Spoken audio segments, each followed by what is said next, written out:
there. Welcome again to another session of T-Ball Gist.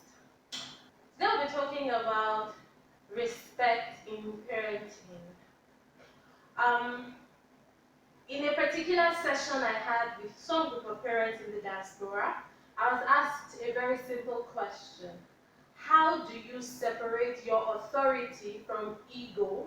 And this parent was asking because I had given the AHA pathway to a guilt-free and blame-free parenting. If you've not watched the video, I advise you to do so, but I'll recap.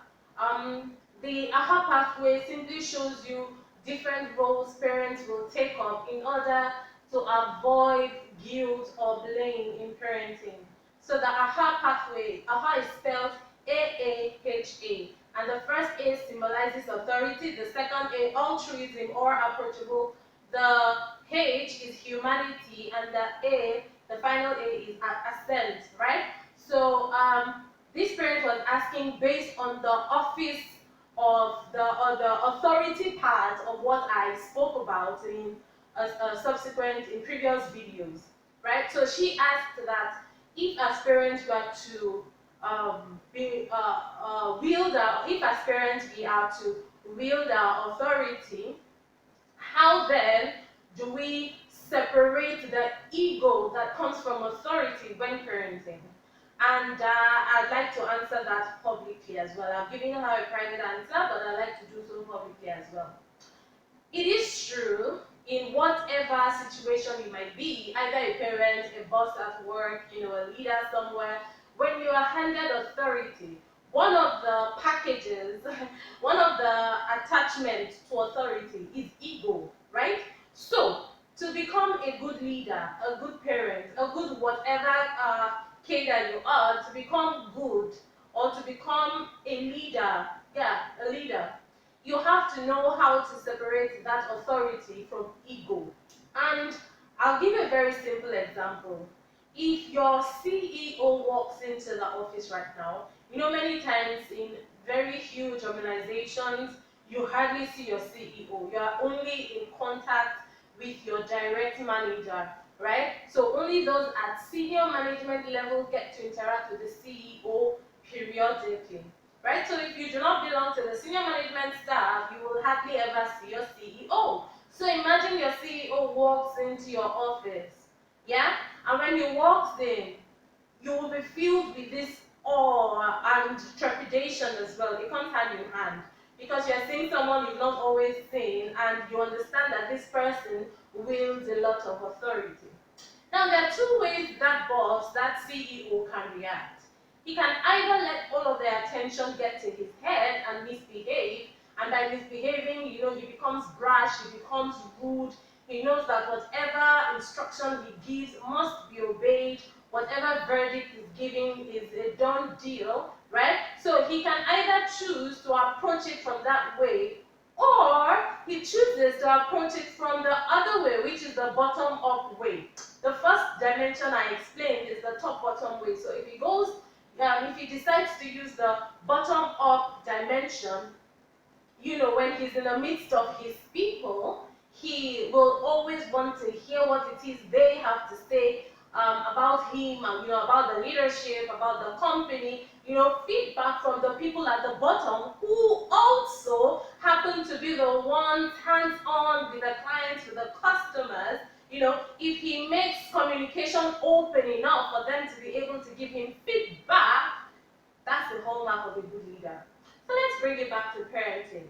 It is true that as parents we build authority. It is true that as parents we set the tone for our relationship with our children. It is true. However, if you do not sustain an ability to keep ego in check, and how do you keep ego in check? You do so by always wanting to hear your child's perspective. That's one of the ways to keep ego in check. In wanting to hear your child's perspective, you open the room for communication to happen, right? So you give an instruction, your child, instead of saying yes ma or yes sir, because he knows that irrespective of what he says, he will not be listened to. So Instead of that happening, you're asking your child, okay, these are the instructions. Do you have anything to say about it? Okay, if your child has something else, another opinion, and he mentions it, you don't get upset at that. You welcome the feedback, you thank him for the feedback, and even though you might not want to implement what he said or she said, the onus is on you to ensure that your child feels heard. So even if you're not going to implement it, you say something like, oh, wow, that's an interesting perspective.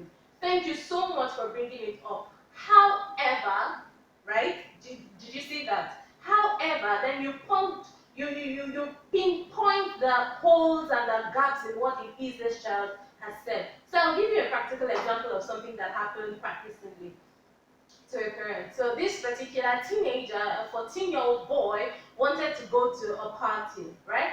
His mother was the one at home at the time and he took permission, and his mom said, no, you cannot go. And you can't go because the value of this family is this, and this.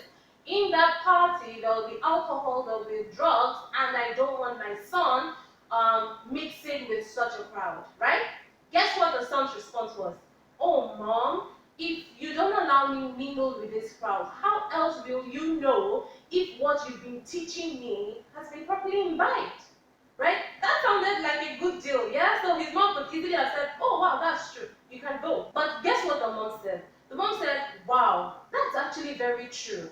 If I do not allow you to go to parties like this, how will we know that you have matured enough to exert your own will, to assert your own will, even when your friends force you? So she asked a simple question. Imagine you go to this party right now, and John says, oh, you have to take this, and this. What will your response be? And he said, oh no, mom, I won't take it. And then the mom began to puncture, that particular statement and brought up varied scenarios, even past scenarios where he knew what to do. But because of peer influence, he didn't want to feel left out, so he decided to go along. So when his mom was done giving different scenarios of possibilities where he could mess up, he reasoned and said to himself, Mom, you're right. I'm not sure I'm ready to mingle with this crowd yet. I don't think I have flexed my muscles enough to be able to assert my own will in issues like this.